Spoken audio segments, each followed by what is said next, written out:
All right, welcome to Satsang. It's a beautiful Thursday, Thanksgiving next week, and so it's cooler in Hawaii, which is really awesome.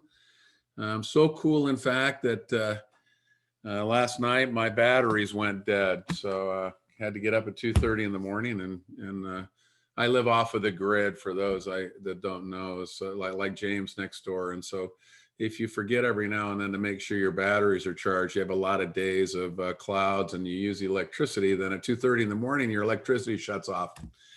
And if Justine hadn't noticed, we'd had automatic defrost going on my fridge when I got up the next morning. So luckily we were okay with that.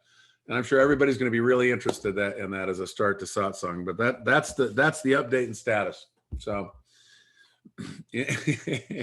anyway, I wanted to start today. I got some fun stuff today, actually. So I've been writing this last week, and so I got a couple fun things to kind of talk about, and then but I wanted to just start with the basics, the very basics of the spiritual journey, which I talk about a lot, which is the recognition that the identity of who you are could and likely isn't what you think it is.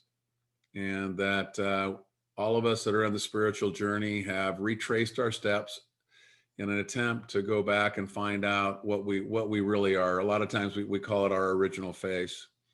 So, and typically, if you listen to me, what we're going to be after is to take a look at how we actually perceive, and then how we organize that perception to come up with a certain kind of story, and how that really forms the basics of the issue of even being a seeker.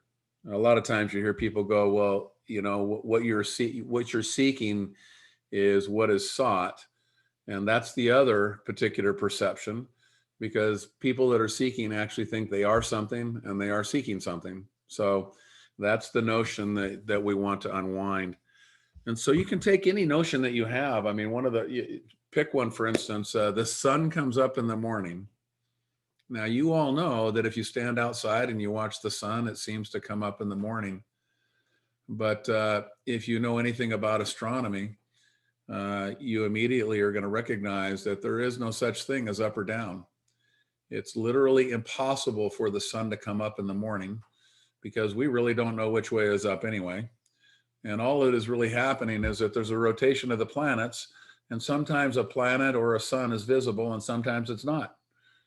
But because we're humans and we live on a place called Earth that has gravity, we have established that anything that lives where gravity draws itself is a downward place, and anything that floats off and is not subject to gravity is an upward place.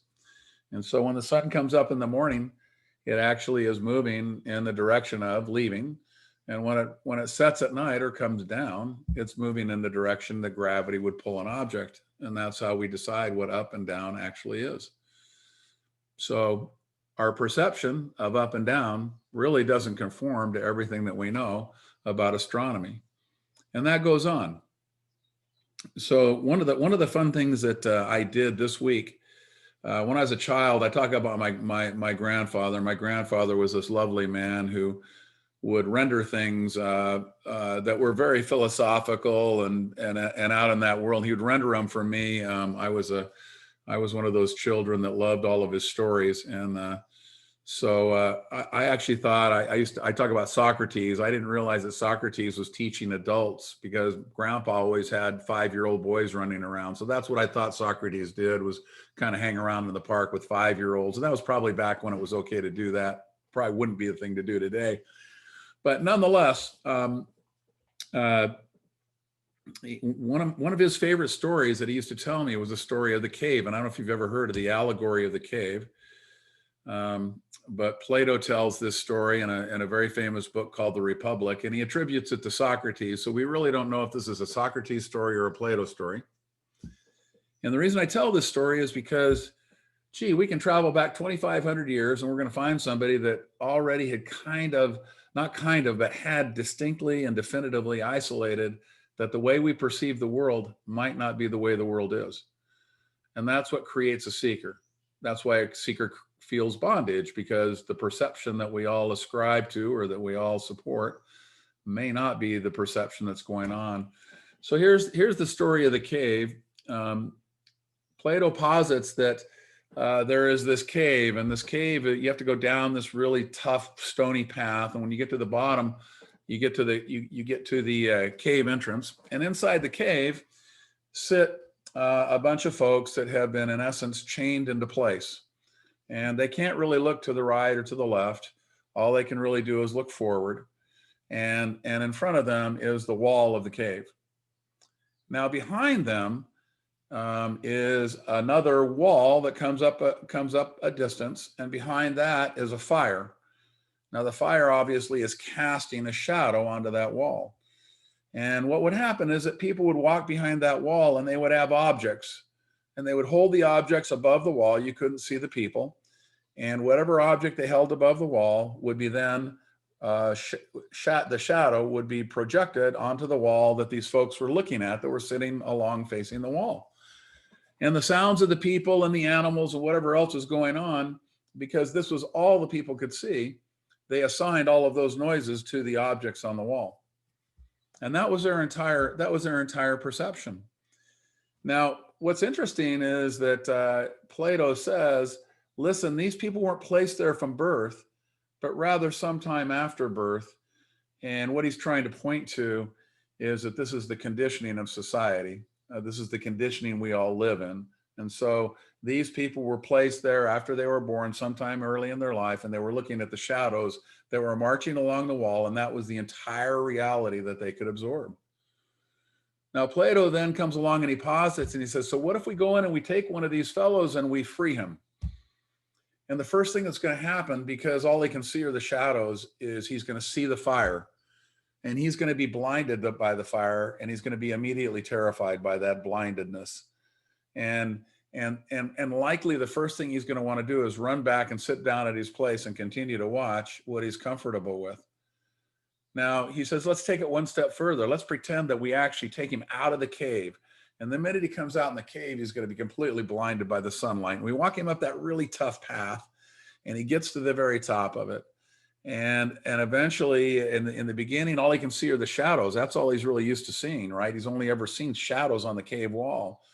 But then he starts to see, once he gets used to the sunlight, he starts to see things and objects and stuff, right? And so Plato says, wow, that's great. And the man goes, this is really awesome.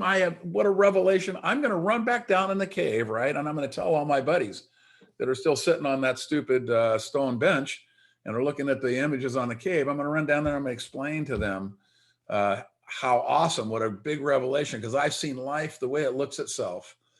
And so he runs down, and as he hits the cave, he's immediately blinded by the darkness, right? And of course, his friends who see that immediately surmise that wherever the heck he's been is a bad thing.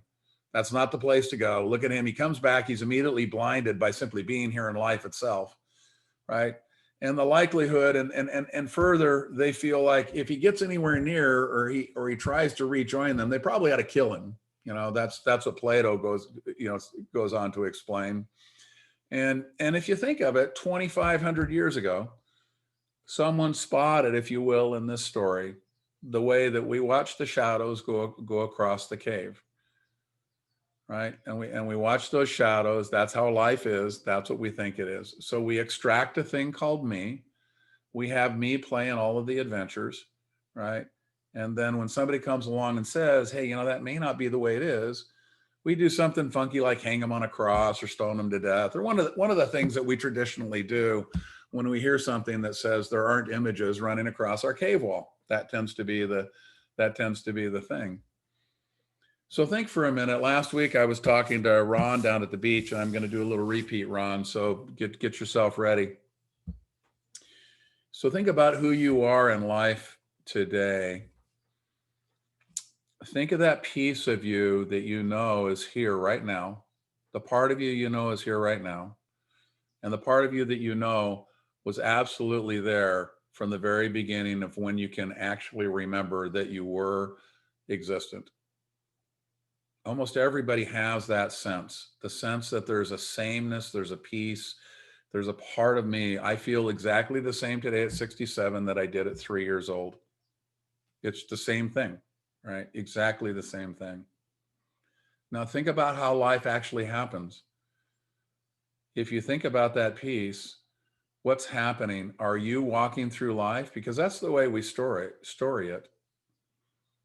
Or is that presence, that awareness of who you are that's exactly the same, is it not always there? And isn't life actually walking through you, including your body, mind? It's a little like the sun rising and falling, right? It rises and it falls, and that's how we have it. So if we're going to talk about the spiritual journey, we imagine this little thing called Alan trotting along his little path down the spiritual journey. But actually, you can sit right here and now, and you can go, oh, there's a sameness that's observing what's going on now. The same sameness, right, that was there when I was 3 years old and life was marching itself along. I can even sense the Alan or the little Ron that is sitting there, that is sitting there, that is actually walking along, right? I can imagine that there's a part of you that can see yourself in the picture. You can see everything that's out there. You can see yourself included, and the entirety of everything that arises. It simply appears to this sameness that you are today, that you were then, and you will be in the future. Now, when you think about that for a minute, here's something that's kind of an interesting thing. Is there such a thing as time? Because think about how do you know what went on when you were 3 years old? Well, in the moment that it happened, you dutifully recorded it in your intellect. And in that intellect, you have that recording, and you rendered it as a story before you dutifully recorded it. And so you imagine yourself as a little 5-year-old, and then an 8-year-old, and then a 10-year-old, and then a whatever, marching through this, particular life. But that's just a memory, right? All there is here and now, because that's the here and now through which life marches every day, right? This morning, I got up and walked the dogs. That's not happening right now. How is it that I can even tell you that? Well, because I dutifully recorded it in my mind, and at my advanced age, I even remembered it till the afternoon, and I'm now reporting it out, right? That lives there, but I'm not walking the dogs now. I'm actually speaking to you here and now. So what can possibly exist other than here and now? So what is time? Time's an imagination. It's simply a mental imagination that says there must be something called duration. Because if there's nothing called duration, then how could it be that there was a this morning, and how could there be that there's going to be a tonight? Now, the future, by the way, just so you know, is just that recorded piece. If you take a 4x4 and stand it on its end, it'll fall one way or the other. And if you want to, you can pick it up and flip it the other way. So the past is just like a 4x4, and if you want to know what the future looks like mentally, just pick it up and flip it on its face.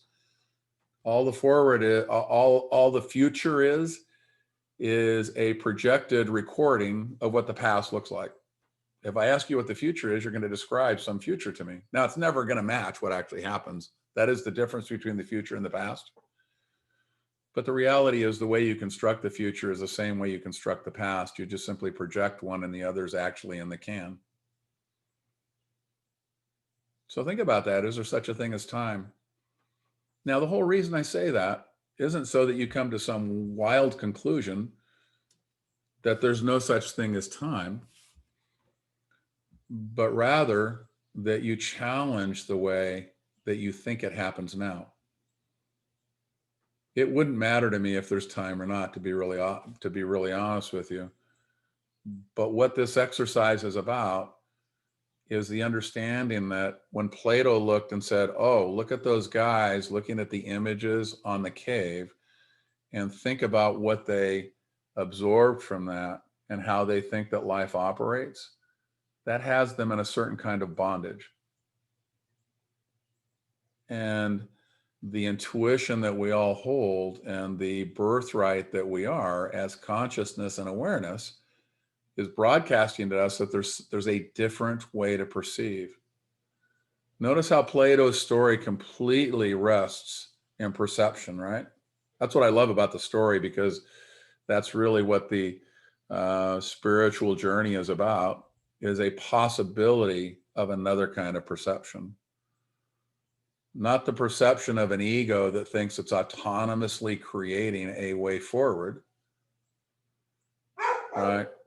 But the perception of everything arising within itself. The perception I just talked to you about, when you sit here and you think of the sameness of what I am today, and you think of the sameness of what you were at 3 years old, you can go, oh, I get it. All I am is presence, and that presence is holding whatever moves through it. That's an entirely different kind of perception than Alan is walking down the dirt road to the end. That's just a different kind of perception. And that's what's being called out here. Now, when we talk about it, we want it to end up being what we call a living understanding. That's the reason we story these up. What's a living understanding? It's a story that lives tangibly inside you, so that when that perception takes place, one can go, oh, this is the other thing. It's apparent this is the other thing. What's the difference between the two? Well, you may notice it in your life that there's a lot of turbulence and issues and all of the rest. The egoic perception is entirely dependent on separation and meaning. Meaning, by the way, is separation. We can, if somebody wants to ask about that, we can talk about that. But the bottom line is, the egoic perception includes a me that's separate from out there, and out there that's separate from me, all of the little items within the out there separate and in and of themselves. Perceiving from presence and awareness is an inclusion of everything that is and its arising, and the understanding that it could not arise in any other way. And when that happens, there is a sense of permanent peace. It's the unbroken whole. So awakening has its own experiential payoff, if you think about it. One's based in separation and highlights the turbulence and the kind of edginess of walking along in life. And the other one is a sense of permanent peace. And that, believe it or not, is the entirety of what awakening is about. It's really that simple. So when somebody says, how do you prove that there is some kind of a quote unquote outcome of awakening? Well, you can't prove it. And by the way, there is no outcome. Ramesh used to tell the story, or he used to say to people, because they would come in and they would talk about, so in life, what's the payoff to awaken? And he would say, well, let me give you one piece of advice. If you're going to win the lottery, do it before you're awakened. So at least you can have the sense that somebody has something that they won. He says, as opposed to winning the lottery later and understanding that just simply arose, and there really isn't anybody that benefits one way or the other. Now, I often say that. I often make the comment that if my son called me, I don't know, a couple of months ago, and he said, Dad, what would you do if you had an extra $1 million? And I gave him the honest answer, which was I'd put it probably in an account. And he said, so the only difference is there'd be a different number on the paper when it came every month or was emailed to you every month. And I said, yeah, that's probably pretty much what it is. At the time, I needed a fence. So I did make the joke. I said, well, I need a fence. But now I have the fence, and so I really don't have much of a use, to be perfectly honest with you. I don't even have a fence to build, so I can't out of the $1 million take a little bit and have a fence that's already built. So basically, as far as I can tell, life is pretty complete, right? It simply arises, and here it is. From a practical standpoint, it is. And yeah, I guess $1 million would be nice to have on a piece of paper. But you know, the papayas and avocados are plentiful out here, so we don't really have a. I don't think $1 million. I don't need $1 million for any more of that. We're doing fine just without all of that. But that's kind of a funny way of looking at the same thing. So actually, the payoff to awakening is permanent peace. That's it. Now, the funny thing about that being a payoff is it's already yours. It already exists and it's already there. And all it takes is a matter of seeing how perception actually can operate and having that arise. What's the best way to have that happen? Relaxation, pure relaxation. Think about it for a minute. The very nature of being egoic is a contractive thing. Why is that? Because separation takes a lot of effort, right? Think of all the effort that humans make in order to proclaim separation to each other, right? You got to have an opinion about whatever. Jaya and I were talking about politics earlier, which I just love it because it's a fun story. But the reality is, in order for me to know all that crap, you know, believe it, if I actually thought it was a serious thing to talk about, I would say it takes a lot of effort to keep that in line and understand how it is I need to present my position. And if you watch most people, they spend a lot of time trying to understand that in whatever area that they live in. A lot of efforting goes on in order to keep all the separate stuff separate. It also takes a lot of efforting in order to present yourself or project yourself as who it is you want somebody else to believe that you are, which is the identity game that we play with each other as well. Those are all contractive. Those take focus. Intellect is an exercise in contraction. So what we do here on this path is we use the intellect to basically become a surgical tool on the unconscious and assumed intellect that we live in every day. And then when we're done, what do? We drop both concepts. Ramana Maharshi used to say that. He used to say, he says, concepts are like thorns. You take one thorn, you pull the other thorn out. Now, it's hilarious. I will tell you, in all the years I lived in India, that was the part that they would tell. But then he goes on to say, and when you are done, take both thorns and throw them out. And I could never figure out why nobody ever talked about that part, right? And it's a little like the other one that's really fun in my world is the hero's journey. Everybody talks about the hero's journey and how you emerge from the hero's journey. But the last hero's journey, nobody emerges. The hero disappears. That's the final of the last hero's journey. How many times have you heard the hero's journey where the hero disappears? I dare you to find that. I haven't. And yet we know that's the case. That's what the mystic ends up doing. So in a lot of places we use these beautiful pieces of wisdom and we forget the punchline, which is actually the point of the wisdom, and we go around using them, and it ends up supporting the assumptive state and the illusion that we've built around ourselves, and we continue to see the shadows on the cave wall, as Plato would have told us. So that's that part. All right. So that's the fun that's kind of the fun that's been going on around here. Yeah, Ron, you want to write something in or you want to actually speak to me?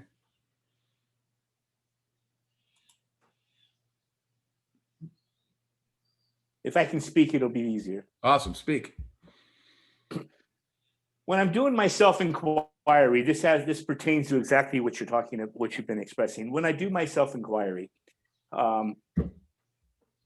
the I and the me and the my, doing all that kind of stuff. Where does this I come from? And I'm really starting to notice how I refer to I and me in my daily life. It's like I, me, and so then my remedy was to talk in third person. Ron is feeling this. But is that the practical way to handle that? It's not practical. But I did it for several years, and I found it to be really incredibly helpful. Um, Okay. because whenever you refer to yourself in the third person, it automatically moves you to a place where you're looking at yourself as though you're a laboratory experiment. And that distance is the first Okay. step. And it doesn't really matter. It doesn't really matter whether you arrive at the actual quote unquote place, but it continues to build that distance. Now, what you'll find is that if you do it publicly a lot, that people will start to pick up on that, and they're going to think that you're weirder than hell, because that's certainly what I experienced. But I did find it for myself to be a really helpful thing to do, because there is a thing called, neuro-linguistic imprinting.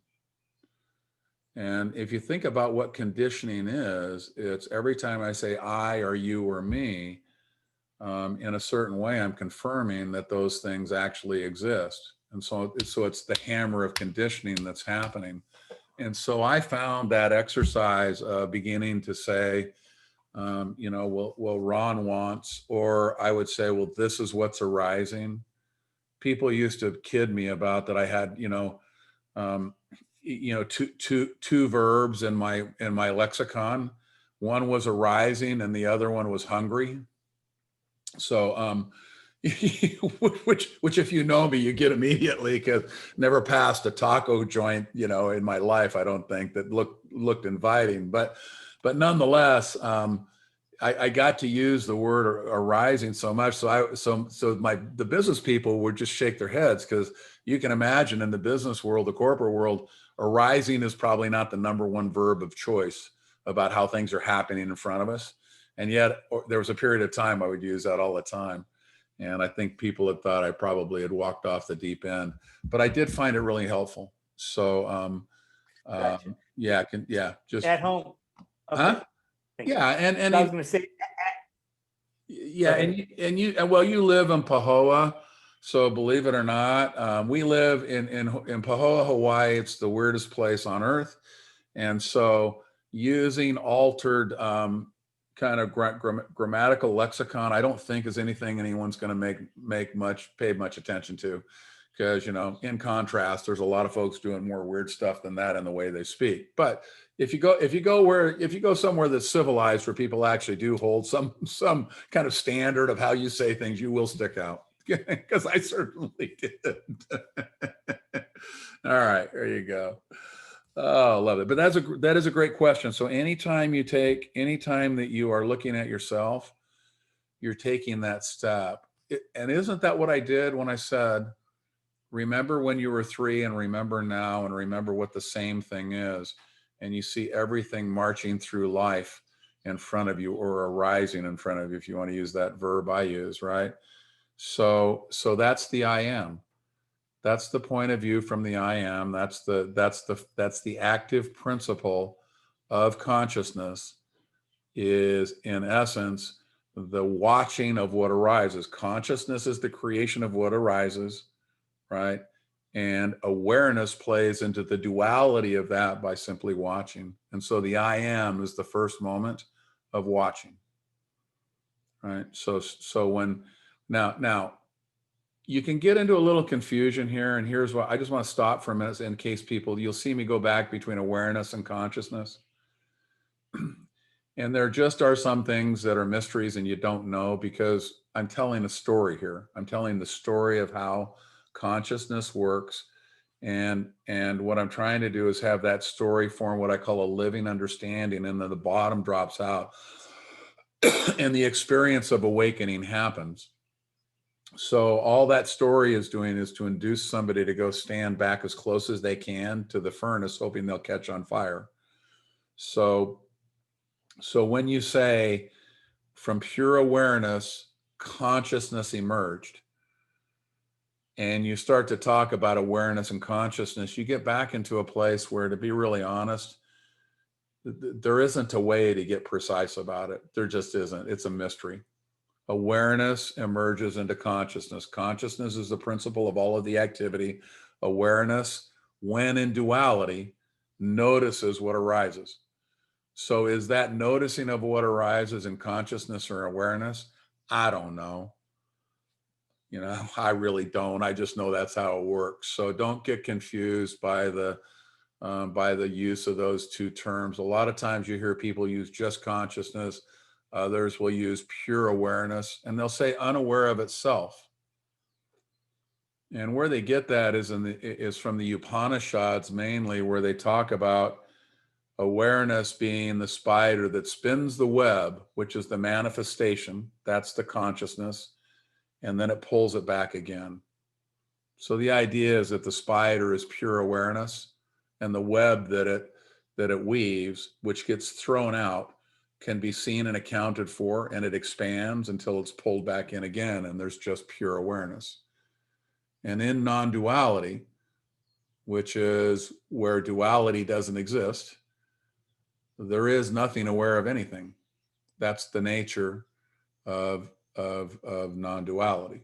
So that's why someone says pure awareness, unaware of itself. They're connoting that the spider has not cast its web, and it hasn't seen it. It hasn't thrown it out or pulled it back again. That's when duality is in play, and all of the things that are happening within duality can be witnessed, as it were. So when I get back into consciousness and pure awareness, just recognize that there's a magic. It's the same magic in story, by the way. Story is a kind of a funny thing. Story is really the rendering of the intellect. It's like theme music.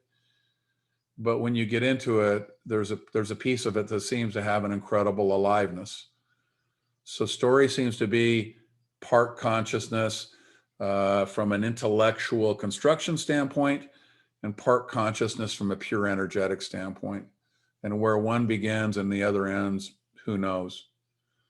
But story going in the front door of story and coming out the back door of awareness is kind of how I like to explain the spiritual journey. The first thing you do when you create a story is you basically, there is a view of what's out there, a selection of what goes in the story, and a construction of that story. So it's intimately built to the experience of arising consciousness. So if what's happened is out of that exercise, you have misidentified yourself, and you say, I am this story. I am Alan, and Alan walks happily along the path of life. The problem is Alan's miserable because what Alan has done is rendered himself into something separate. So let's walk in the front door of the Alan story and out the back door into awareness. That's kind of how I like to picture it. That's why the spiritual journey is a retracing or a reclaiming. So that's just a story once again. So what will happen is, because we live in a world where people want things to be true or false, or they believe there is a truth, they'll ask someone like me a question. So when does the story part of consciousness end, and when does the energetic part of consciousness begin, in that march back to where it is? And I'm here to completely confirm to you that I don't know. It's in there somewhere. And that's the mystery of the path that you're on. There is a mystery. It's the falling into water, right? I always say that the job of a mystic is to confirm that water is wet. So imagine a group of people sitting around a pool, and they're talking to each other about what water is, and they're describing it in all of these wonderful terms, scientific, story, however, whatever terms they are. And a little mystic comes up and he looks around and he goes, these people are not doing anything there is about water. And he finds the one with the biggest ass, and he plants his foot in it and knocks him in the water. And to that person, he says, is water wet? And they nod their head. Water's wet. So when did the story of water end, and when did the actual experience of water as wet emerge? Don't know. But that's the exercise that we're in. Walking into the front of the story and out the back of the story. And hopefully when you're done, we'll hear the splash. That's the whole That's the whole point of the exercise, when we're talking about the spiritual journey.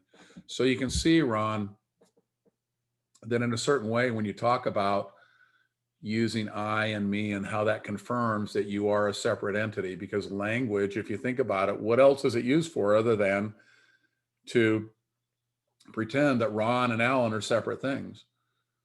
So does the ego continue to exist after awakening? Yes, it does. It's just not identified any longer, right? It's just a device in order for two body minds to talk to each other.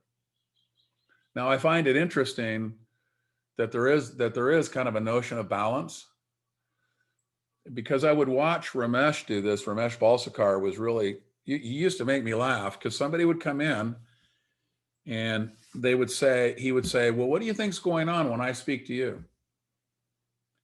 And I would always watch to see their answer, because their answer was going to be one of two things. It was going to be, Ramesh, look, Ramesh, you're talking to Alan, and Alan, you're talking to Ramesh. Or the other answer would be, well, Ramesh, you know that this is just consciousness pretending it's Ramesh talking to consciousness pretending it's Alan. It's consciousness speaking to consciousness. And he seemed to inevitably find the folks that were out of balance and needed to hear the other thing.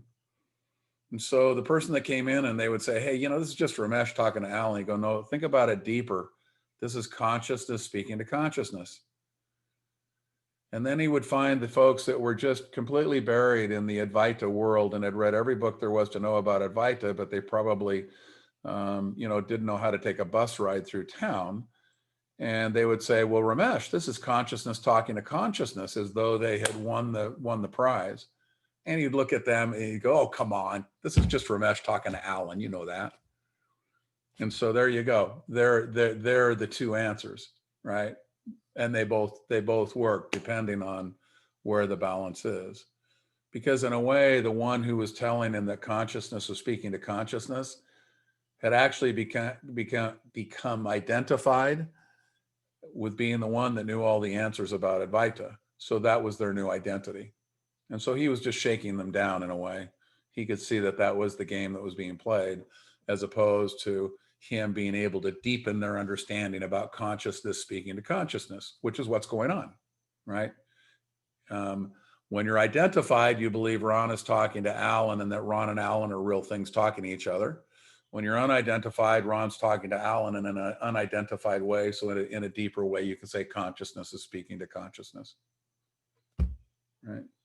And why is it that everybody is arrayed all throughout our whole world? Some people are at the very beginning, some people are in the middle, and some people are at the end of this particular spiritual journey. Some people never even ask about it. Don't you want to give consciousness the same grace that you give everything else, which is consciousness is trying to find itself. And the only way to find itself is to occupy every single possible spot that there is in the finding itself journey. That's the job of consciousness. So who am I to be concerned that there's a lot of activity in the egoic world? So when you speak about what we're up to, here's what we're up to. We're magnetizing at the level of pure awareness, and anything that we pull towards us, we pull towards us. And in that pulling towards us will be a dance, probably at a lot of different bus stops along the way, to continue that metaphor. And for some folks, it's going to look like nothing's happening and they're going nowhere. And for other folks, Ramana Maharshi went to a cave when he was 15 years old and it was all over. So you don't know. You really don't. But that's the thing to recognize, is that consciousness is playing the same game that all of the seekers in the world are up to. It's trying to find itself. And it's trying to find itself in every other way too. It's trying to be the best president that ever was, the best astronaut that ever was, the best plumber that ever was, the best basketball player that ever was, whatever those particular pieces are. That's all a way of attempting to find yourself. So when you go to Anthony Robbins and you have to walk on the hot coals because it's your turn to be playing that part of your journey, hey, celebrate. Hopefully the bottom of your feet don't burn off and you'll be available for the next step. So that's that part, and that's all grace. It all has to be there. Every single piece of everything has to be there in order for what it is that we're up to happen. That's how manifestation works. All right. Any other questions? No, I have one that Donovan sent me. Donovan's working today, and Donovan's on a lot. He's our buddy from Oceanside. So Donovan, this is for you. He's going to watch the video. So anybody, by the way, whenever you want me to answer a question, you're not going to be here, just shoot it over and I'll bring it on. So he said to me, if you get a chance, touch on balancing the spiritual journey with the life situation, allowing versus taking action. Sometimes I'm concerned that if I'm engaged in the spiritual, I am falling behind in life. So here's a chance for everybody who's sitting here to kind of say to themselves, what's the first thing we do? What are the assumptions packed in the question, right? Let's take a look and see what the assumptions are. Okay, there's a couple in here that are pretty fun. Balancing the spiritual journey, allowing versus taking action. That assumes that somebody would have a choice between those two things, and that choice should be exercised. That's the suggestion of the question, right?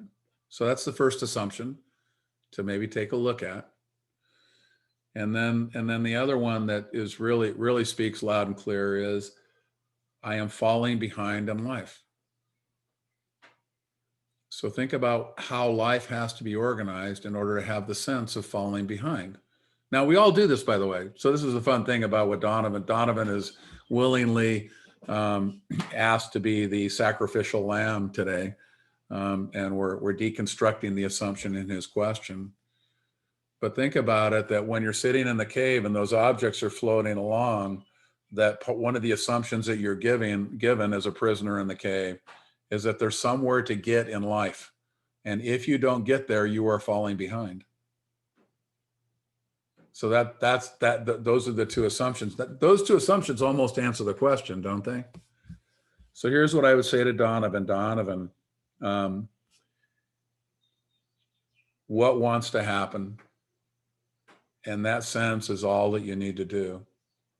In my life, I was in charge of a merger acquisition firm that had 120 people in it. And for 12 years, I don't think I'd taken more than a week off. And but a year earlier, I had become a bona fide seeker.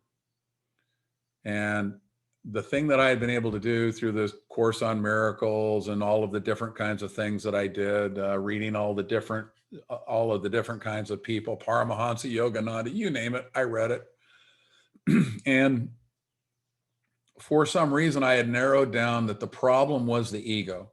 I didn't know a bunch more, but it was really clear to me that if you were going to do whatever you were doing, you needed to somehow or another understand what the ego was up to and how it did what it did if you wanted to unwind or have a sense of what movement needed to be. Now, why I had that, I have no idea. That just seemed to really suggest itself. And one day I heard Osho speak, and he talked about the ego. And I knew, no doubt about it, it was one of those moments in life where I went, this dude knows what he's talking about. And so the next thing I did was got myself on a plane, and I think that was about 4 weeks later. And I was on my way to Mumbai, India, because I was going to go where somebody knew about the ego. And I didn't really care where that was. I'd flown in a plane before. I'd gone to cities I hadn't been in, and all I needed to know was, that it existed. I hadn't known that before. I would read the books and I would listen to people, but I had never had that hit before. So I got on a plane and there I went. And I came back 2 months later. Now, I had never taken, I don't think, a vacation over a week. And when I got ready to go, I remember my partner, she asked me, she said, what will we do if we go bankrupt? And I had told her, we're going to have the experience of going bankrupt. So I was advanced enough to know that, and that was probably for me more out of just sheer determination of understanding that if that happened, that happened, because the important part was the movement and the journey itself at the time. And off I went to India. I came back and I sold my interest out of that company and turned around and went right back to India. So after 2 months, came home, sold my interest, went right back to India. I spent most of the next 3 years in India. And then I also spent the biggest part of another 4 years after that. And I'm here to tell you, when I look back on my life, that's the part that in a million years I would never give up. Now, did it constitute balance between my spiritual life and my regular life? No, I was a pig at the spiritual table. I went to India and all I did was pursue the spiritual journey.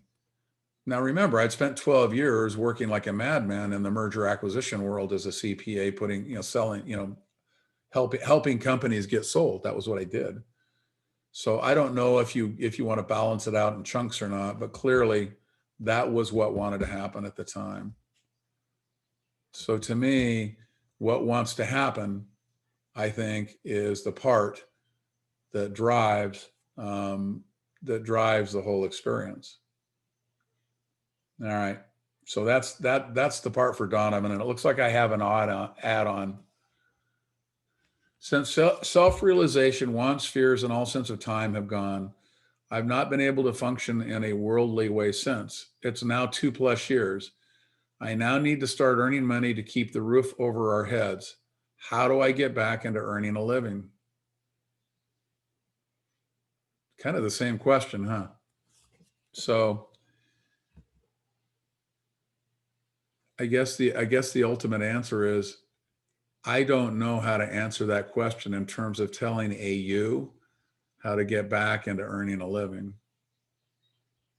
I do know it's necessary to earn a living, and I do know that necessity will normally live itself into your life. So I would suggest that you take a look at what wants to happen and follow that to ground. Now, it may not be, you may have a dream or a vision or something that you think is going to earn you some money. It may not happen that way. I found it very interesting when I came back from India. One of the things I did for the next few years while I went on that search was I did tax returns. Now, I've been doing these high-flying corporate things, and I was coming back to the United States and I was just schlepping tax returns because, it was easy to do. I could do a bunch of them, and, that's what I did. And so that was how money got earned during that period of time when I was going back and forth to India. Now, I envisioned myself as somebody who could contribute something to life in a way that was spiritual and divine and all sorts of wonderful things. I certainly had those ideas in my mind, but the way I made money was schlepping tax returns. And so that was how that happened. So the way to get back into earning a living is to get back to earning a living. And I think trust is exactly right. But it's understanding that it will arise. It's not something of some selection, as it were. And I found that, well, it's like Satsang, or a lot of what I do. I don't charge for most of what I do. I have the spiritual MBA for corporate folks. And I do charge for that. So that's probably the one spiritual thing I've actually ever charged for. But the Satsangs are free. And when somebody calls, if there's a sense that there's movement in there, obviously I speak, you guys know me, I speak to whoever wants to talk to me. So, so the bottom line is the spiritual wisdom that has made itself present in my life has never been monetizable in any way that I would call supporting my life. To this day, the things that make me money come from the corporate work I did in the past, some ownership pieces I have, and some consulting where I sound like anything but someone spiritual. And that's actually how the money makes its way into Alan's life. So in a certain way, I think part of it is just understanding, when the door gets knocked, answer it. There's always that funny joke about the woman who was stranded out on top of a car in a flood, and she's yelling, she's praying to God, she's saying, God, God, God, help me, help me, help me. And a guy over on shore says, hey, let me I think I can get a rope out there and I can help. She says, no, I got God handling it. A little while later, a boat comes by and says, hey, hop in, we got you covered. She says, no, look, I got God handling it. Third thing that happens is a helicopter comes along, and they're megaphoning him down. Hey, we're here to help. She goes, no, I got it handled, Finally, God couldn't help himself. And as she's praying, he says, look, I sent you a dude with a rope. I sent you a boat. And finally, I sent you a damn helicopter. He said, pick one. And that was God's answer. So that's the what wants to happen theory of life for all of you that want to do that.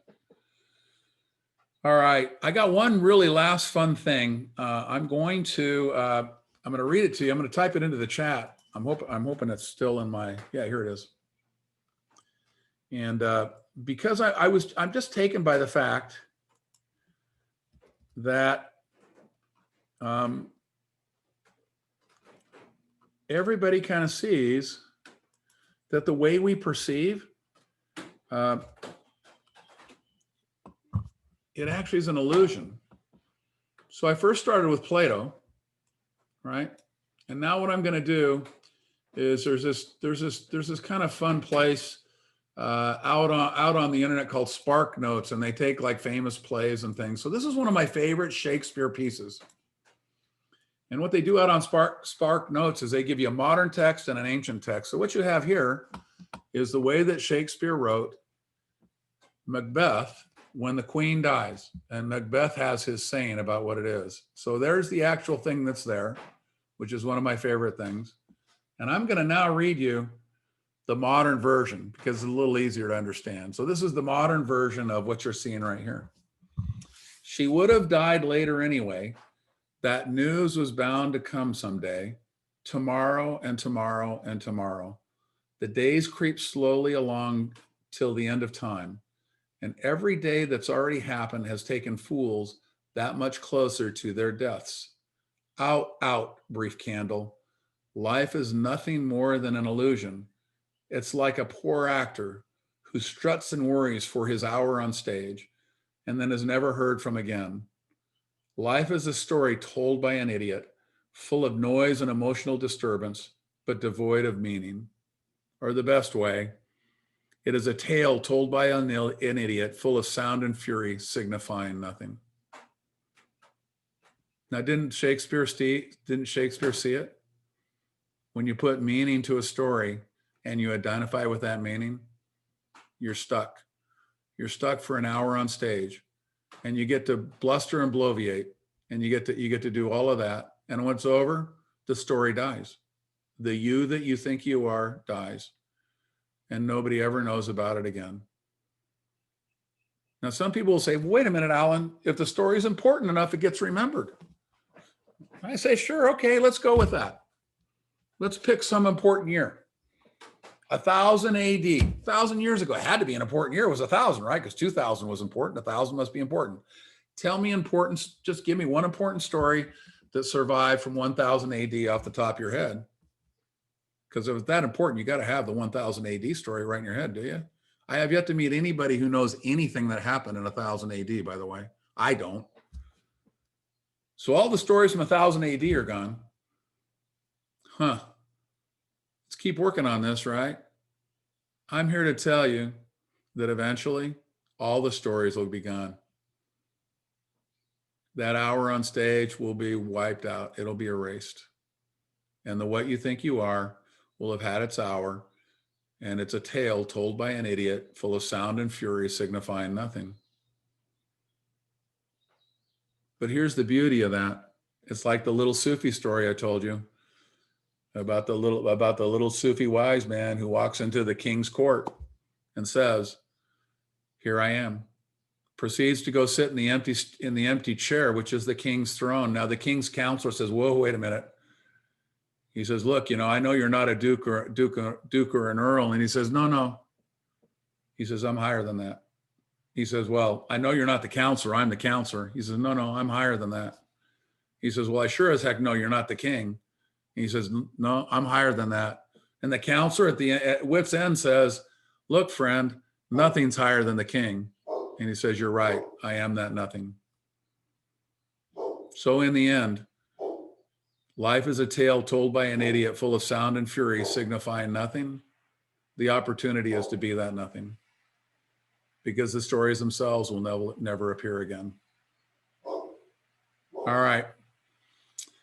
I think that's probably enough for today. I hope you guys all enjoyed it. I will post this up. Thank you for coming. I had fun. Thank you for listening to my Plato and my Shakespeare piece. Those are all going to be in the book.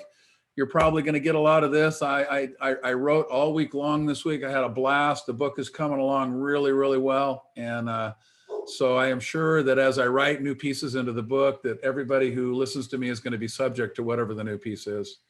I love you all. And I'll see you in a couple of weeks. If not before, I know I'm going to see a bunch of you before. All right. Much love. Till the next time.